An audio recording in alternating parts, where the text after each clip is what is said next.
एक गांव के किनारे एक पुराना लोहार रहता था, जिसकी दुकान दिन भर आग और हथौड़े की आवाज़ों से गूंजती रहती थी।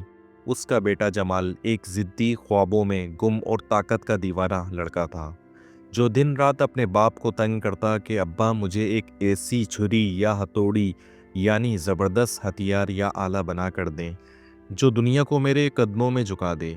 मैं सबको धमका सकूं, डरा सकूं, कोई मुझसे आगे ना बढ़े, मैं सबसे ऊंचा बन जाऊं। बाप ने जोर से उसे समझाया कि बेटा, असल ताकत दिल की नरमी, अकल की गहराई और ज़बान की मिठास में होती है, ना कि घूस और धमकी में। मगर जमाल पर गुरूर, हसद और दुनिया को फतह करने की जिद सवार थी। एक दिन वो इतना आगे बढ़ गया कि अपने बाप की दुकान में हंगामा कर दिया, चीज़ें तोड़ दी और कहा, अगर आप मेरे बाप हो तो मेरी ख्वाहिश पूरी करें, वरना मैं आपको छोड़कर कहीं भी चला जाऊंगा। बाप की आंखों में आंसू आ गए, मगर दिल भारी करके उसने कहा, ठीक है बेटा, मैं तुम्हें एक ऐसी छुरी बनाता हूँ जो दुनिया में कहीं ना हो। फिर बाप ने रातों को जाग जाग कर एक अजीबो गरीब हथियार तैयार किया, जो लोहे से नहीं बल्कि पुराने बुजुर्गों के नक्शो आयात के रमूस और उसकी दुआओं से चमक से बनाया गया और उसे बेटे को दे दिया गया।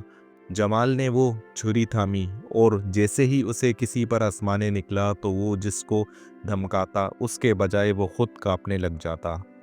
उसके अंदर से आवाज़ आती, ताकत को जिसने गुरूर में बदला वो खुद फना हुआ। जमाल हैरान था, मगर जिद ना छोड़ी।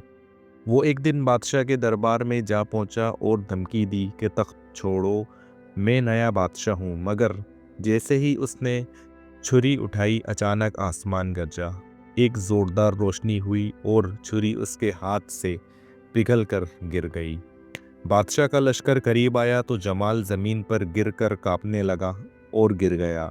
उसी वक्त उसके बाप की आवाज़ गूंजी, जो वहाँ मौजूद था, मैंने तुम्हें ताकत दी थी कि तुम हक का साथ दो, ना कि जुल्म करो।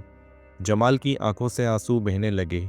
उसने अपने बाप के कदमों में गिरकर माफ़ी मांगी और कहा, अब्बा मुझे माफ़ कर दें, मुझे समझ आ गया, असल ताकत दिल को जीतने में है, ना कि दुनिया को डराने में। तब बाप ने उसे सीने से लगाया और कहा, जब बेटा सीख जाए तो बाप की थकन दूर हो जाती है।